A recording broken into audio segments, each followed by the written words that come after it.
Welcome to episode 1 of the Facedown YGO podcast, hosted by yours truly, Joshua Dickerson. On this podcast, I'll be interviewing some of the more prominent figures in Yu-Gi-Oh!, getting their opinion on the game that we all love. So before I get into it though, I want to give a quick shout out to Justin Stone, who made that really cool intro beat for us. You can find him on SoundCloud, Instagram as Violent Swami. That is Violent, S-W-A-M. Today, we have a YCS topping player, one of the best young players in the UK, and a member of Tier 0 Gaming on the channel. And that is, of course, Mr. Benjamin Robinson. We're going to be talking about Ben's history in the game, his opinion on remote dueling, just how much it actually differentiates from in-person play, and also, we're going to be talking about the remote duel YCS. You know, the one that just took place in Europe over this past weekend. Amongst much more Yu-Gi-Oh! Content. For those who know me, and for those who don't, I'm going to give a quick, introduction of myself.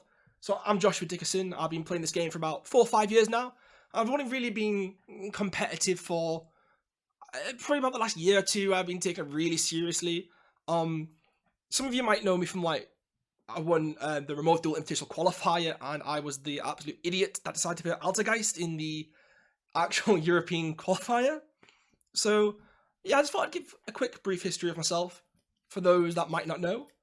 But for those that do know, you all know I've been talking about this podcast for absolutely ages. I finally got around to doing it, guys. And I'm really happy. But this is my first time doing something of, like this. First time editing, first time interviewing people. So, if it sounds a little bit shaky, just go easy on me a little bit. It'll improve in time. But that I am very much open to criticism, feedback, and all sorts. And you can send all that to me on social media. I will be mentioning the social media in the outro of this. And you can all follow us there, talk, interact. You can do all sorts of stuff. But other than that, this conversation is really interesting. You can get some great insight into one of the best young players in the UK, like I mentioned. And yeah, it's really good. I hope you all guys enjoy it. So, without further ado, this is Benjamin Robinson. Right, before we get into things, why don't you just give us a quick, brief rundown of your history in this game? So, as Josh said, I'm a Yu-Gi-Oh! Player from the UK. I'm sponsored by Tier 0 Games, and I have a couple of tops. I topped the recent Remote Duel YCS. I came top 8 in YCS London 2018, and I have 2 Nationals top cuts in 2017 and 2019. I didn't get 2018, so. Nice. So how old were you when you first started playing? And then how old were you when you got your first top? So, I probably stopped playing when I was, the first Nationals I attended was when I was 13. But I never did Dragon Duel stuff. You didn't do the Dragon Duels? No, I was always too old for Dragon Duel. I never done Dragon Duel. What even is the cutoff for Dragon Duel? I believe it's age 13 or 12 or something. Nice. I honestly don't know, but I always know I know I was always too old for it. So my first Nationals was when I was 13, but I only got top 120 or something. My first top Nationals top cut, I was 14, which is 2017, and my first YCS top, I was 16. So in the space of essentially 2-3 years, you managed to go from just a kid playing the game to someone who's topping events regularly. Yeah, I've got a pretty high consistency rate for topping events now, I'd say. Yeah, that's great. I like topping big events. Oh yeah, of course. What about regionals and stuff? Did you when did you first go to a regional? When did you first get your first regional top? I honestly can't remember what the first regional I think I do. I think I topped the first regional I went to. Typical. Because I was probably 12, 13, but it was a regional in Llandudno, 40 people, I believe. And I can't remember where I got in Swiss, but it was somewhere within the top 8. I think it was probably around 5th or 6th. Because I was playing, I think it was Magispector Magicians. With just Kirin control. Yeah, that was one of my favourite. Well, it's actually one of my first decks I ever played, but I was slightly older than you when I first started playing. I was 19. But no, Magispectors they were pretty good back in the day. I do miss them. Yeah, So but after, my main results kind of thing started they started developing a bit later on than that. yeah, but even as like a 12-year-old top in a region, that's pretty insane. There's people out there in their like early 20s who still haven't got their regional tops, and I'm saying that as a person who also still hasn't. And literally, that's like a 12-year-old. That's pretty impressive. Yeah, that's true. Anyway, so after YCS London, you joined Tier Zero. Did they contact you, or like what happened with there? Like, how did that go Uh, about? so I didn't join it directly after that YCS. Okay. I ended up going through another team first, which I personally wasn't a fan of. Although I won't name the team just for because I don't want to completely. Yeah, we're not calling people out on this podcast, don't worry. But I wasn't a fan of that. I ended up joining Tier Zero in actually the very start of 2020. After they messaged me after I topped a regional in Liverpool. I believe I got third at that event. Second or third. I can't quite remember. I think I Actually, I got briefly remember that. I remember you showing us like a message or something it was a while ago now, but I do remember that.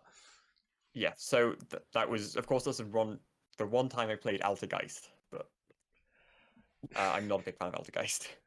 I mean, No, I completely disagree with you there because I've seen you play that deck multiple times, and if someone plays a deck multiple times, it clearly means they like it. So, this is a safe I played it space. twice. This is a safe space for Yu-Gi-Oh people. Ben, you can tell us that you like Guys. It's completely okay. Okay. I hate Geist.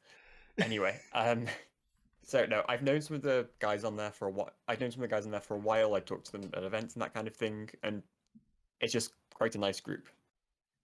Yeah, I think it's really That's it, important. really. Yeah, no, I think it's really important to be able to like when you're playing this game, have friends, have even a team, like people that you get on with, people that share the same ambitions and goals as you, because it's really hard to be on your own in this game. So I feel like using every resource imaginable that you can get your hands on is perfectly like it's Yeah, advised. I mean you've got teams like E-Man Games, which they have. I don't know the exact number, but they've got like 30-ish members or something now. Wow. And I feel like because my team to zero is a lot smaller, it's more of like a friend group kind of thing, which I think is very nice for the game. Well, yeah, of course, it's very hard to be on a team with people who you don't necessarily know because whilst you can give generic advice to people, you don't really know how someone learns without actually knowing them as a person. Because people Yeah. learn in so many different ways. Like obviously, with being in school, even in school and stuff, I struggled with learning through the typical like education system. But it wasn't until college and university where I started like improving my grades because there's so many different ways to learn, and you don't learn that about someone until you get to know them as a person. Yeah, I'll be honest, I don't know about that stuff, but yeah. I definitely like think that. So we Anyway, do you want to often, move on to a topic? yeah, sure. I was just gonna ask though, when we often see like a lot of people, they top regionals, the nationals, and even YCSs, and whilst like these are great accomplishments, I think like the difference between a good player and a great player is consistency. How do you stay consistent in this game? Consistency is the thing that a lot of people struggle with. So people will get these breakout events. I think you've had a break. So I classed that you've had a breakout event at the Remote Duel Invitational qualifier. Yes. But a lot of the time, like unfortunately with yourself, you haven't been able to actually you haven't been able to capitalize off it that much. Like you've had some decent results afterwards, Yes. but you haven't been able to replicate that kind of consistency. Of Again. course. Yeah. Oh, and for those listening who don't know, I won a remote duel invitational qualifier about 4 or 5 months ago, and I've only really made like top 16 in the following extravaganzas, so it is very hard to be consistent. I thought I'd give a bit of a background for people that don't know. And I'd like to point out I got second at event and he was using my list. Well, we're not talking about that just yet, but yeah. So how No, do you it's stay fine. consistent? Like how do you do that? I mean, I think just practice and knowing what you're doing. I think that's it really. I think it's just practice and getting the right mindset. I've definitely agree with the last part. Getting into the right mindset. It's so easy to tilt yourself. Just from my anxiety about the event, or if something's happened during the event, it's really easy to tilt yourself. Have you like been tilted in the past before, and how did you get over it? I mean, of course, everyone's experienced some kind of tilt, Yeah, but it's something that I'm not sure. It's one of those where you kind of get losing is gonna happen. Like Mhm. quite often you can't avoid it, or you'll misplay in top cuts. Like misplaying in top cuts a great example, because if you don't get over it, then you're not really gonna be able to go forward and just try and learn from it. I know it's very the typical advice, Yeah, but no. that Sometimes that's the best advice though, because what I found for myself personally is like I think it was maybe around 6 or 7. It'd have been around six extravaganza, the one that I ended up winning and stuff. I really misplayed and I ended up losing a singular game, and I was like, oh, this is gonna happen now. I feel like, oh, I've lost this one. I'm gonna lose the next one. But I just like took the break in between the games to just take a deep breath, get a drink or something, and then go into the next game with a complete change of mindset. And it's the same for people as well who have like a bad tournament experience. Say if you've lost a game because you felt like you've been cheated or you don't feel good enough and stuff, you just gotta take a deep breath and like compose yourself really. there's also a sense of pressure once you've got the. I think for a lot of people, once they've got like that first big event top, Mm-hmm. or even not big event, I don't think the Invitational Qualifier, for example, was like a very big event No, it's because like a it was only regional. It's around. like a regional. Yeah, it was kind of like that. Yeah, with a few extra people, Yes, a and few a extra few extra names. and top cut as well, which is not like a regional at all. But you know, it's Yeah, yeah. but I feel like with that kind of thing, you feel like once you do very well and you've got the spotlight on you a bit, Hmm. some people do end up kind of crippling under the pressure at other events. Yes. So because they feel like, oh, I've done well in this event, I've now got to do well in the next event, kind of thing. Yeah, for sure. I think there's going to be a fine balance as well between the fact, like, say you top a YCS and you struggle for the future. A lot of people think, oh, I've already done it once, so that's it. That's like enough. And whilst it is obviously you can be proud of yourself for doing that, you've got to treat each new event as it. There's no guarantee that you're gonna top an event. You have to put the work in. You know what I mean? Like Oh no, just you have because to you put the work yeah, in. just because you've done it once as well, you've got to have I the mean, right this mindset. it was kind of like that with me because, well, not exactly, but Yeah. because I also had nationals tops, and the amount of events I've been able to travel to, like pre-COVID, was very limited, Hmm. just because of age and that kind of thing. So I only had the one YCS top, Hmm. and then nationals tops. So I didn't want. So some people can see that as a bit of like a one trick thing Yeah. because you don't have the evidence of consistency because you only have the one YCS top. Hmm. In my case, it was a bit different because I'd only entered like two YCSs or something. I Being mean, the yeah. being YCS the YCS London and then the next YCS London. I mean, having a 50% like that's like 50%, right? That's 1 out of 2. That's like Yeah, that's not I bad mean at all. I've been to it's four changed now, YCS. of I've been to course. 4 YCSs now, including the one that's just over the weekend. I've topped 0, so you're definitely doing better. I mean, I've got two now because I did top the road draw Oh YCS as yes, well. we will be talking about that in a short while. Um, it's like it's obviously it's no secret that we know each other rather well. One of the things that I've learned from you that I found to be extremely beneficial is just how the importance of having a side plan. Can you like talk us through the whole process of what cards you want to side in, and then how do you decide what to take out in between the games? So I think this goes hand in hand with another point I wanted to bring up, which I think I forgot to mention beforehand with how we were going to do this. Mm-hmm. But I want to bring this up anyway Go because on. I think I showed you my testing for the YCS. So a siding plan is important. Yes. Uh, we have to for siding plans. A lot of people will just like they'll put 15 good cards in their side deck. Mm-hmm. Like, oh, I'm afraid of Drytron. I'm going to side some Cycle Readers. I'm going to side Drolls. I want to have some back removal. I'm going to side Evenleys or Lightning Storms, something like that. And then that's how they fill 15 cards. Yeah. But what, and of course they do consider the matchups as well, and like what their deck is weak and strong against, which is great.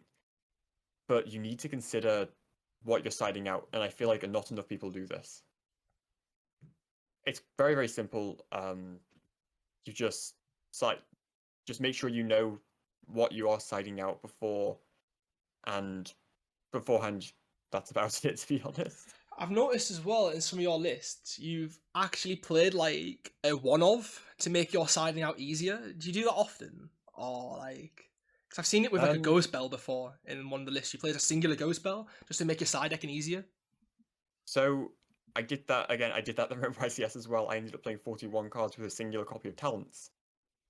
Because one, Talents added to some consistency package, which I can go over later. Yes. But it's also made that 41st card made my siding plan against decks like Tri-Brigade much, much easier. Were you also playing the Gamma package in that? In the Remote YCS, yes, I was. And then obviously playing 41 cards as well, it reduces the likelihood of you seeing the driver as well. Yeah, I mean, that isn't as big an issue because it reduces it by like 1 in every 250 hands. Hey, I've been wanting them 250 though.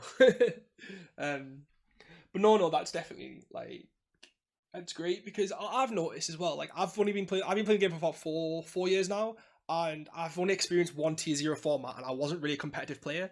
What I've noticed during looking back now though is that obviously during tier 0 format it is quite like Spiral, for example.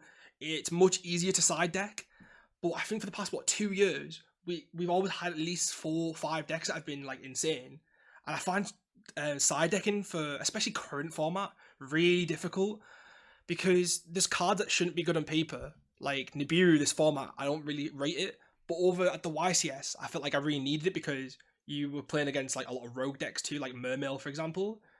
How would you take into like consideration about that though? Like, I mean, I think for quite often it depends on what event you're preparing for, because you have to consider the event level. yes, For YCS, especially for the Remote YCS, my side deck was very versatile. Like obviously, I got my plan for the top decks, but I made sure to keep my siding open so that you're going to see some rogue. yeah, And I don't think there's any avoiding that really. And especially since you're going into like 11-round event, you've got to keep the side decking versatile. So you've got to have options for everything. So there's tools that can help, but aside from that, there are tools that can help with siding. Like YGO format data is a very, very valuable tool in determining the usage. So for that YCS, if you look at YGO usage, it was first and second with flip-flopping, so it was Solid Striker, then Tri-Brigade, then Drytron, and then Virtual World. And that very heavily correlated to the YCS usage. yeah. I mean, Tri-Brigade was in first, then it was Solid Striker, Yep. then it was Drytron stuff, then it was Virtual World. Yeah, I remember looking at the YGO scope thing the night before, and I didn't actually I underestimated how much people actually use Dueling Book because it really did correlate. If you look at the breakdown right now, you will just see like it did correlate very, very well. So that is a very good tool, and I personally underestimated that weekend. I did not expect that many people to be on Dueling Book. It helped me a lot with my siding plan, but of course that doesn't mean that that's going to be representative of Top Cut, as we saw with like No Sky Striker and Top Cut, for example. Well, I feel like you also have to take into account the win rate ratio of a deck as well, if you're going off of data online. That's a bit It's a bit different, but it is worth considering, yes. So talking about online events, such as those on Dueling Book, there's one thing we've seen a rise in.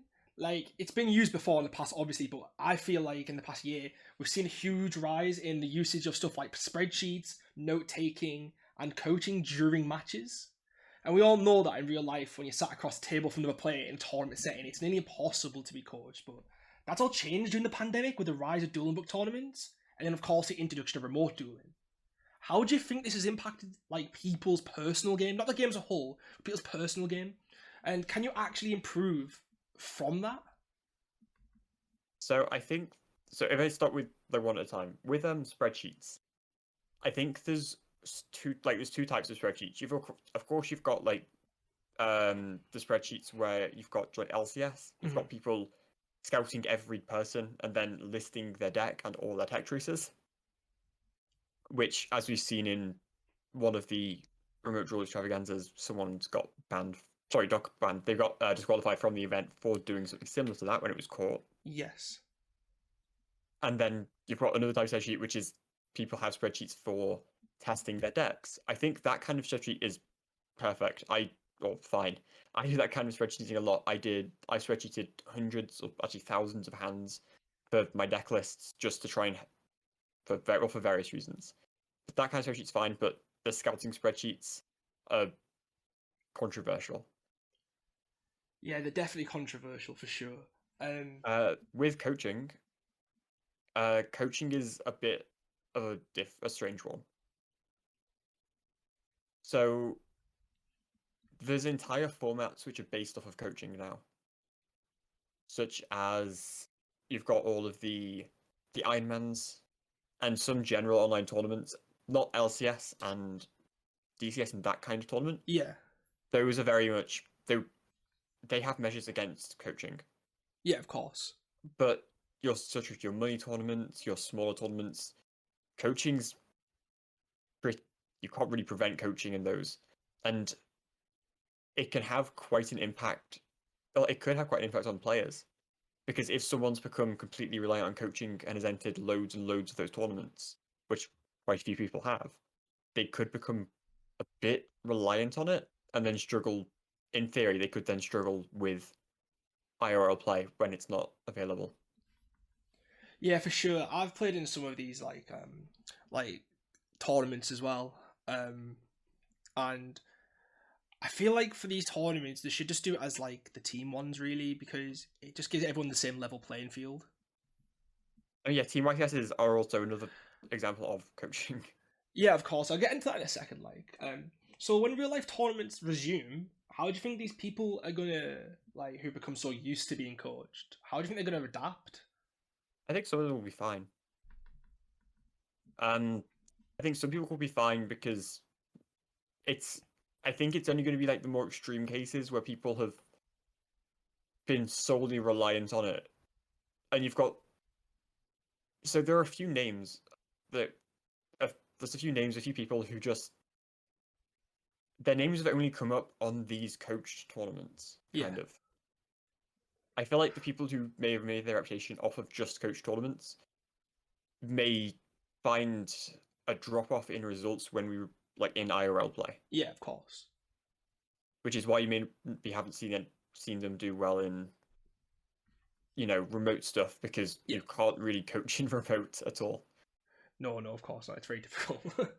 So, do you think there is a possibility at all for this game to become like an esport of some sort? Because if you look at esports, so if it's a bunch of people on headsets talking to each other and helping each other out, and I feel like we had a team YCS in person about if it was 2019, I believe in America, um, and it was quite successful. A lot of people really liked it. Do you think we could see that become a bit more like? Do you think we could have more YCS like that, or do you think we could have a separate side format where a team like structure is going to take place? Personally, I don't think that's realistic. I feel like, especially with the team side, Konami's only in like the last few YCSs that Konami even acknowledged the existence of teams. Mm-hmm. Like with but I don't see that being realistically happening personally. I feel like we were going to have some more through YCSs because they are popular events. But in terms of teams, I feel like it's too difficult to pull off without some kind of automatic simulator because you can't really have multiple people talking about plays and coaching in person Yeah, for without sure. Like, saying to your opponent what you're doing. And we all know about the situation with online simulators. well, yeah, we would like one, basically everyone. But yeah, I think this game, the way it's been designed, obviously, it was designed to play between two people, right? Yeah, Of I feel like in course. terms it could be considered more of an esport, like with how Magic has been done, with more like the circuit series kind of thing. Yeah, But as a team game, I don't think it's realistically going to happen unless we're doing something like uh team matches where one whoever like two teams play against each other and the team gets the most wins kind of thing. But realistically, I don't think there's anything team based that could really go forward with this kind of card game. yeah, that's fair. So with remote duels being like 50 minutes long as opposed to the normal 40 minutes, and some dueling book tournaments not following the current end of match procedures, how do you think the people that become so accustomed to the style of that play are going to be able to transition back to in-person play? Because I've spoken to some people during remote duels who like only started actually playing during lockdown, So you can imagine their shock when they realise it's like they've got 10 less minutes, and those 10 minutes do count. I mean, remote is extended slightly by all the cutting and that kind of thing, Yeah. but 10 minutes is still quite significant, and time management is a very important part of the game. I feel like it's also kind of a skill that you have to learn over time, Hmm. just from playing. And Dueling Book itself, like ranked, all that kind of thing, doesn't have time limits. Yeah, of course, I've been sat in like some games for 2 hours before, so So I feel like it's going to be an issue. But I think, it's going to be an issue with people adapting to it. yeah, But definitely. it's one that's going to. It's something that will happen over time, where it'll improve over time, and in the long term, it might not make that much of a difference. Well, of course, because the reason they give us the 10 extra minutes in the road was to mitigate for people possibly disconnecting at the beginning and stuff. But I feel like when they change the time rules to what they are now, I feel like, do you not think we could just switch to 15 minutes in real life? Do you think that'd be better? Because we don't have those five free turns anymore. It's the end of obviously end of the phase. So do you think those extra 10 minutes could improve the in real life game? I mean, I think that's quite subjective. Personally, I'm fine with 50 or 40 minutes, but it's more just how that would impact the YCS. Like we saw the times between like rounds on the YCS as well being quite significant on top of the extra 10 minutes per round. Yeah, that is true. It was like 2 hours So in between round 1 and 2, I believe. it was no, it was an hour and a half between round 1 and 2, and an hour and a half between round 2 and 3. Yeah, that was crazy. But I feel like it has quite an impact. Just even if it's just 10 minutes over 8 rounds of Swiss, it adds up to 80 minutes. Hmm. And we already have complaints about how long some IRL YCSs can go on for. Yeah, we've had that a lot in the past. I feel like that is the reason we actually changed the time rules in the first place, because I believe there was some events going to like midnight and stuff. Yeah. Starting at what, 11 a.m. or something, and then going straight through at midnight was a bit crazy. But yeah, there's definitely got to get a bit of a balance. Ideal. Yeah, what happened to me, I feel like with time management, there was an event before where I was playing a deck. I got like 3 draws because my time management wasn't the best. How would you go like? How would you manage your time better in a duel? Because you can't just like rush because you might like misplay. Then you also can't take too long because you got to be wary of your opponent playing. I think it's just a lot of people get too focused on the game, like Hmm. as the actual gameplay, and you have to keep an eye on the clock. Like a lot of people just kind of ignore it until the last 5 minutes. Yep. But for me, I'm normally wary of it. So with not with 40 minutes. If I just use 50 minutes as an example, Yeah, since go on. we've only been playing with 50 minutes. Yeah, of course. Generally, I get more concerned around the 30-minute point if I'm still in game one, Mm. and I'll keep an eye on the time every 5 minutes or so, or just I'll consistently keep an eye on the time if it hits 20 minutes in game one, Hmm. because 20 minutes it's quite difficult because you want to keep it so that you can not to manipulate the time, No. but like you don't want to cheat, but you want to use it to your advantage. Where you don't, if you're in a bad position in game two, for example, you want to scoop early to make the most of the time, Yeah, of so that course. if you do your full combo, they're still gonna have their time to do a full turn, even if they try and play a bit slower to stall Yeah, I've the time. seen people in like game two when say there's 15 minutes left, and I'm just gonna use Eldritch as an example where my opponent has literally gone through all their conquistadors, all their Haqueros, but they're still playing on, and we still got game three to play. So I feel like the scooping early part is it's useful. People should do it more often. Really, it's like no one cares if you've went 2-1. It, you know what I mean? Like it's the match that counts. Yeah, and you've got to be aware of especially with combo decks, you need to give them time to play their turn as well, even if they're trying to stall.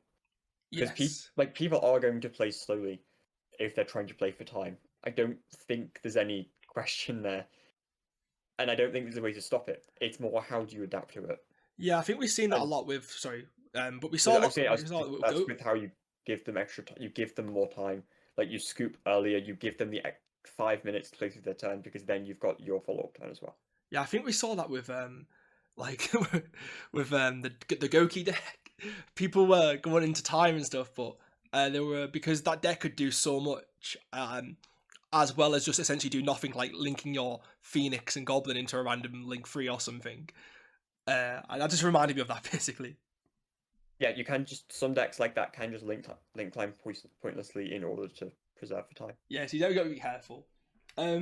Is there anything you particularly prefer about remote duels over real life play? Um, Honestly, not particularly. I think the thing that I like, especially the social side, you don't get in remote duel. Yeah. The only thing I'd say I prefer is the judges. Oh, how so? So not so much in the YCS, but like on like day one, but like top tables and in extravaganzas, mainly top tables. Having a judge in your game constantly is just so much better than having one per like 20 to 30, even more tables at a YCS. Yeah, especially with the remote dueling as well, because you can't. We've heard we've heard people complain about the possibilities of a lot of cheating, and whilst it doesn't happen nowhere near as enough as people on Facebook would like you to believe, it still can happen. And having that judge there is absolutely it's so helpful because it puts your anxiety at rest as well, so you can just focus on the game.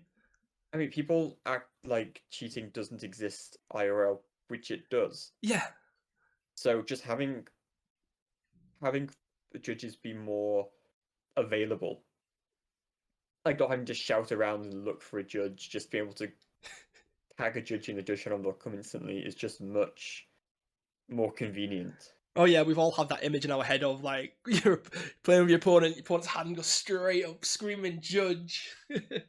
we've and then obviously with the remote doors, they're just there for you, really. So it'd be nice. It'd be nice if we could have more judges at real life events, really. I mean, I think that's a whole different conversation about judges, but just Oh having yeah, even then, it's just the convenience of judges is just easier in that regard. But that's the only thing I say I would prefer about remote duel. that's fair. I'd still, especially with like social side, I'd much prefer the actual game. Yeah, I miss what I didn't really like about the YCS this past weekend is that there was a 90-minute wait in between rounds, and if you're at London, for example, you can go around Comic Con in real life. You can go for a drink at the cafe or something with a mate. But remember, like at the remote duel one, it was just so exhausting. Even if the wait between times was similar to how it would be in real life. So I definitely do miss that social aspect, like you said. Yeah. So this ban. Oh yeah, so we somewhat recently had the July 1st ban list come into effect. What's your opinion on it? Um, Honestly, I think it was a decent list. I'm not too big a fan of Engage coming back, but other than that, I'm pretty indifferent to it. Like we don't control. I'm very much of the opinion that we don't control the ban list anyway. Yeah, So just deal with what you get, kind of. I guess so. But do you not think they missed anything? Uh, Not particularly, no. I don't know, like because although it's not doing an awful lot in terms of like tournament results, we've got decks that have been around for years. I mean, I'd like Invoked God, obviously. It's just been around for so long, like, and it's had 0 hits to it like ever. I don't think. I mean, I think that's just because it's an engine, I and guess rather it's more just a supporting engine because I don't think just playing the Alistair and a bunch of hand traps is going to get you anywhere. You need something else with it, like Mech, Shadol, that kind of thing. Mm. How you liking this format? The one that we're currently in. How'd you like it? I'm probably not the biggest fan, How come? but that's mainly because I don't have a deck I want to play right now in the format. I think the issue what I've noticed with the product in the past year has been is I think it was 2019 where we called it the Eternal format. There was not many decks that came out that year really, and we finally got some last year. However, they made them too good with Adamantipator and Virtual Wall. And I would not call Virtual World too good. I sorry, really wouldn't. VFD Turbo was too good. You know what I mean? I think VFD was too good. I don't think Virtual World is too good. Of course. Well, Adamantipator then, for example, they released that with Block Dragon, and we were so excited for a new deck, and that never even got its chance to shine because it was too broken. So I feel at the moment in time with the format, it feels stale because all the best decks have been around for at least a year, if not more. Prank Kid's been around since like 2018. I mean, yeah, that's. I think there's a few There's a few decks in the future which might start changing that, but with like the Flunder stuff and a few other decks. But yeah, Yeah, the Flunder stuff looks really cool. I'm quite excited for that. It's like October time, I believe, so it's not that far realistically. nope, not at all. So this past weekend, we just had the first ever remote duel YCS. Nearly 1,800 players participated, and you managed to secure a top 32 finish, as you mentioned earlier. What deck did you play, and why did you play that deck? I played Virtual World because I know it well. That's about it. Because you know it well. Oh, thank you, Ben. Right, that's great, guys. Catching it now. Yeah, I tested about 1,600 hands to try and Wow. get the correct consistency because Virtual World is a bricky deck. Yeah, of course it is. Of course it is. Like, I don't think Virtual World is the best deck going forward. I don't quite agree with all the hype it's getting, personally. But it works, so. If at least it's effective though, because you've obviously got your top 32. Can you give us a brief tournament report? Like, how were your matchups? How well do you feel like your list performed? I think my list performed pretty well. Like, day one I went 8-0, Mm-hmm. and I won the server group for that. But day two, it kind of, I wouldn't say it fell apart, but day two it wasn't as good for me. Do you think that was just the deck failing you, or was there any other factors? My top cut match I could have played better, admittedly, but the rest of the the three Swiss games, the deck just didn't draw that well. It was more just like no names or like one virtual name that got hit, you'd have to pass. Mm. And it just felt quite cloggy compared to all the Tri-Brigade decks I was facing, which could just keep floating with one card engine and worst case normal summon make Zeus kind of thing. Yeah. Do you remember your matchups? What were they? I remember most of them. So round one I had a free win because the guy's connection was dreadful and no one could see the camera. Typical. Then it was Doll Invoke. So then Doll invoked round two. Round three was Gren Marju stuff. Yeah. Round four was Virtual World. Round five, I honestly can't remember. Round six was Salad. Round seven, I also can't remember. I didn't write them down. Yeah, And that's round eight was Infernoble. Round nine was Dogmatter, like should all invoke stuff again. Round 10 was Herman, so that was Trizu, then Pure Zoo, then Trizu and Top Cut. Nice. From all the decks you just listed, then we're clearly in an extremely diverse format. Like, it's ridiculous. Oh, sorry, no, the matches I missed were the match I can't remember were Tri-Brigade.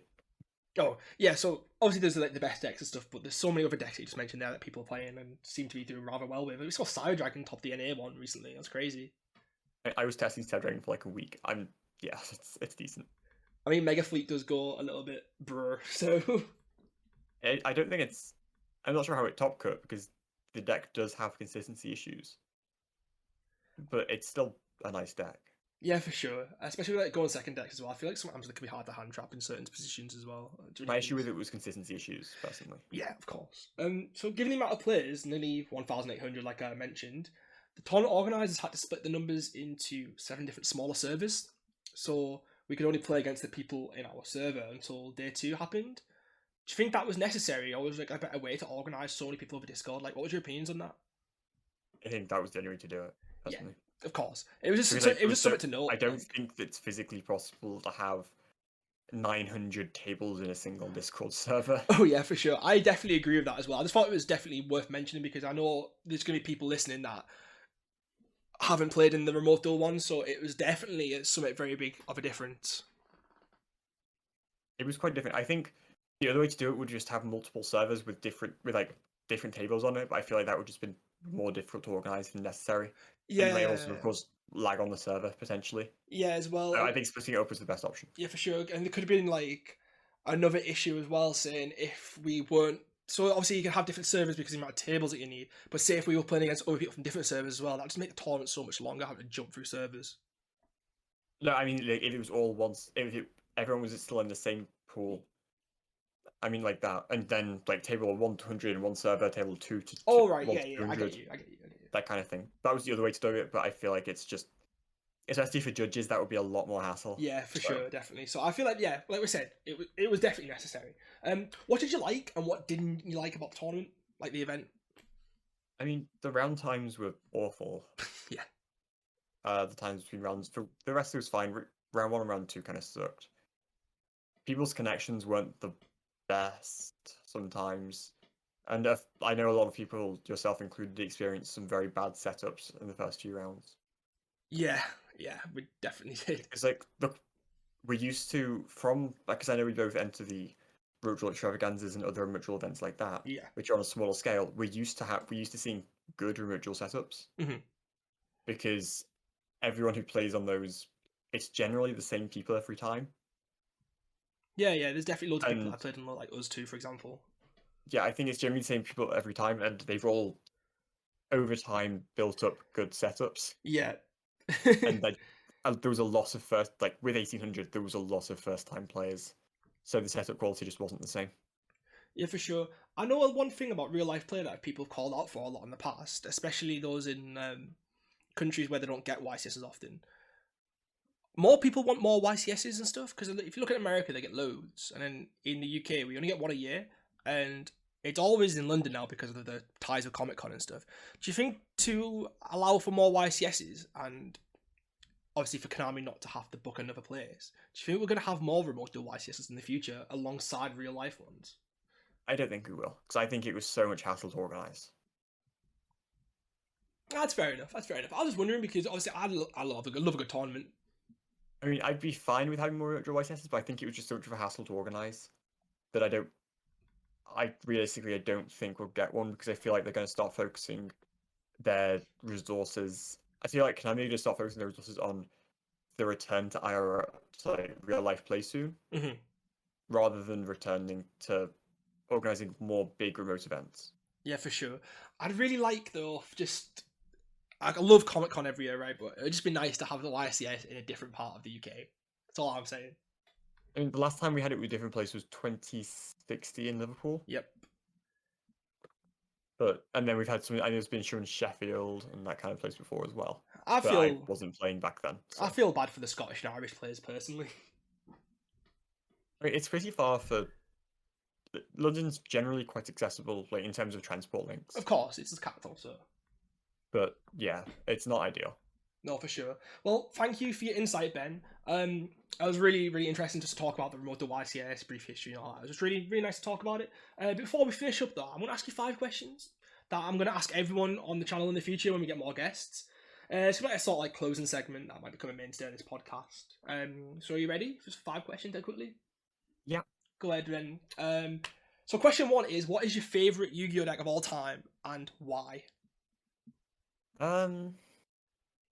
It's probably. I mean, it's probably Goku or like something along those lines. Just pretty consistent, decent, good combo deck. Yeah, I mean, or Zooks is very consistent. Something that's consistent, probably Goku just because I'm biased. And I mean, the grind game is amazing. before we recorded this, we were testing just the setup to like make sure it all sounded good, and you were literally reciting Goki combos. So I think it's fair to say you like that deck. I think it's fair to say. I used to like it, yeah. Question 2. I haven't played it in a while. Oh yeah, well, it's not that good anymore, really. It's okay. Question 2. In your opinion, who are the 5 best players in the game right now? I always struggle to answer this question because I don't know. I mean, I think I'm not. I can't name 5. Like I can't name best players, but I feel like anyone who's showing very strong consistency, like Gabriel Nets, he's showing absurd consistency Yeah. in both online and remote events. I'd say he's one of them. He'd be one of my picks right now, for example. Oh, that's cool. That's cool. And Herman as well. Herman Hansen as well. Oh, Herman's been so ridiculously consistent, man. He's with that like just playing Zoo and Tri Brigade is crazy.